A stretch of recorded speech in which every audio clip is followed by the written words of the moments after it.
नमस्कार, सुप्रभात news MP के संध्या समाचार में आपका स्वागत है। खबर को शुरू करने से पहले आप सभी से निवेदन है कि इस वीडियो को लाइक करके चैनल को सब्सक्राइब जरूर करें।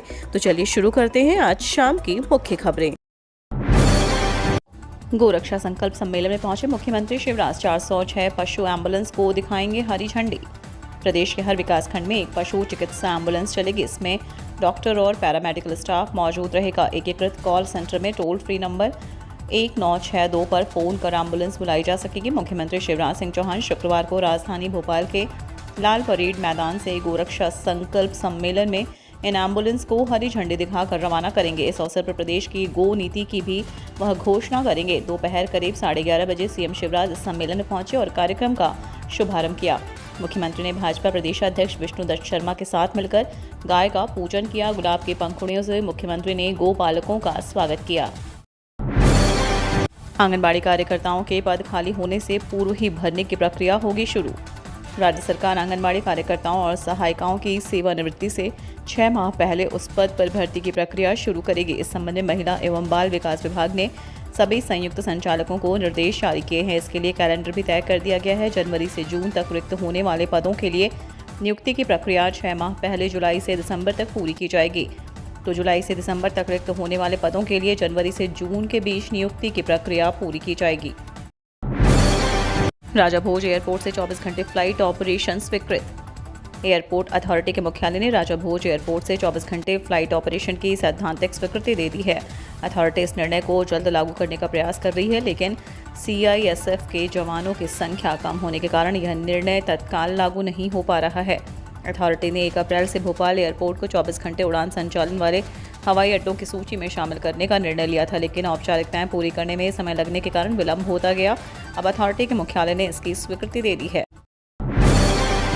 इंदौर विकास प्राधिकरण का 5,500 करोड़ का बजट आज होगा पेश।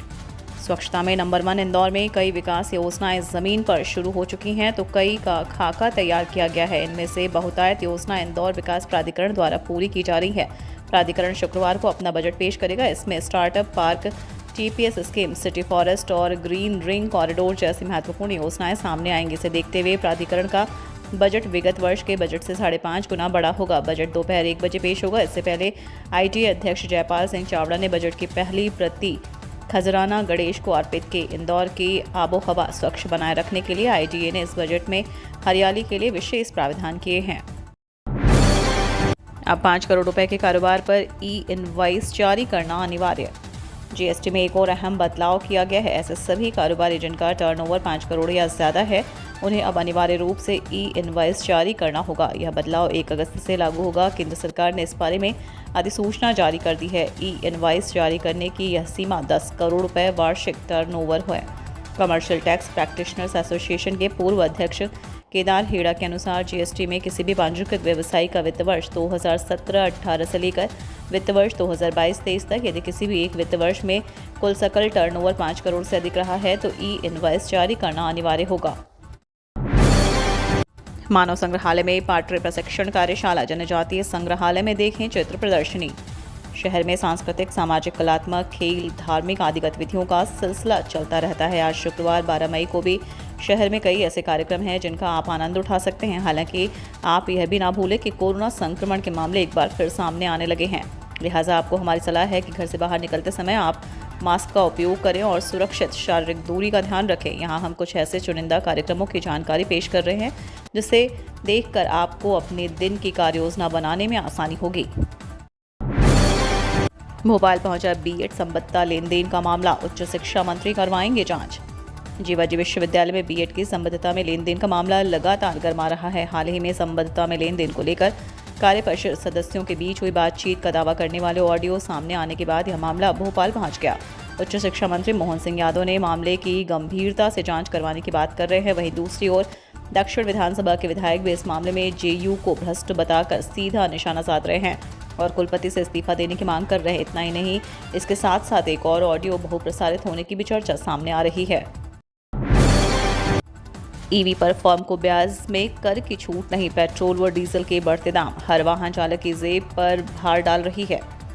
हर कोई इस आर्थिक समस्या से बाहर निकलना चाहता है। उसको सबसे आसान तरीका है ईवी वाहन। जो आपको डीजल पेट्रोल से छुटकारा दिलाता है। इसके साथ ही आपको आर्थिक बोझ से भी राहत देता है। इसके लिए सरकार ने ईवी वाहन की खरीद पर लिए गए ऋण पर लगने वाले ब्याज पर छूट का प्रावधान किया है, लेकिन महज 1.5 लाख तक के वाहन पर यह छूट मिलेगी। चार्टर्ड अकाउंटेंट कमल जैन के मुताबिक आयकर अधिनियम में चैप्टर 6A के धारा 80 EEB के तहत इलेक्ट्रिक वाहन खरीदी हेतु लिए गए ऋण के भुगतान पर 1,50,000 रुपये तक के ब्याज पर छूट का प्रावधान रखा गया है। केंद्रीय मंत्री सिंधिया ने कहा, 6 माह नाराजगी भूले, सरकार बनने पर काम की गारंटी मेरी। केंद्रीय मंत्री ज्योतिरादित्य सिंधिया ने गुरुवार को मोटर तानसेन में शहर और ग्रामीण मंडल अध्यक्षों से संवाद किया। उन्होंने कहा कि विधानसभा चुनाव की तैयारी के लिए हमारे पास 6 माह शेष हैं। मैं समझता हूं कि कुछ कारणों से मंत्री व वरिष्ठ नेताओं से नाराजगी हो सकती है, कुछ के काम नहीं हुए होंगे, अधिकारियों में आप लोगों की बात नहीं सुनी होगी, किंतु संगठन और विचारधारा के लिए नाराजगी भूलकर चुनाव की तैयारियों में जुट जाएं। ना नरेंद्र सिंह तोमर की और ना सिंधिया और संगठन के किसी पदाधिकारी की बुराई नहीं सुने। आपका गार्जियन होने के नाते मैं गारंटी लेता हूं, सरकार बनने के बाद आपके काम मैं स्वयं करूंगा। पैरामेडिकल कॉलेजों के विरुद्ध कार्रवाई की मांगी रिपोर्ट। हाईकोर्ट में राज्य के बहुचर्चित पैरामेडिकल कॉलेज छात्रवृत्ति घोटाले मामले की सुनवाई हुई। इस दौरान मुख्य न्यायाधीश रवि मलिमठ व न्यायमूर्ति विशाल मिश्रा की युगल पीठ ने ग्वालियर के पैरामेडिकल कॉलेजों के विरुद्ध की गई कार्रवाई की रिपोर्ट तलब कर ली। गुरुवार को सुनवाई के दौरान राज्य शासन की ओर से अवगत कराया गया कि जिन पैरामेडिकल कॉलेजों द्वारा RRC नोटिस के बावजूद राशि जमा नहीं की गई है, उनकी संपत्ति की नीलामी शीघ्र की जाए। जनहित याचिका के साथ 22 पैरामेडिकल कॉलेजों की लंबित याचिकाओं पर एक साथ सुनवाई हुई। कोर्ट ने वसूली योग्य राशि से 50% राशि जमा करने की शर्त पर पैरामेडिकल कॉलेजों को राहत दे दी।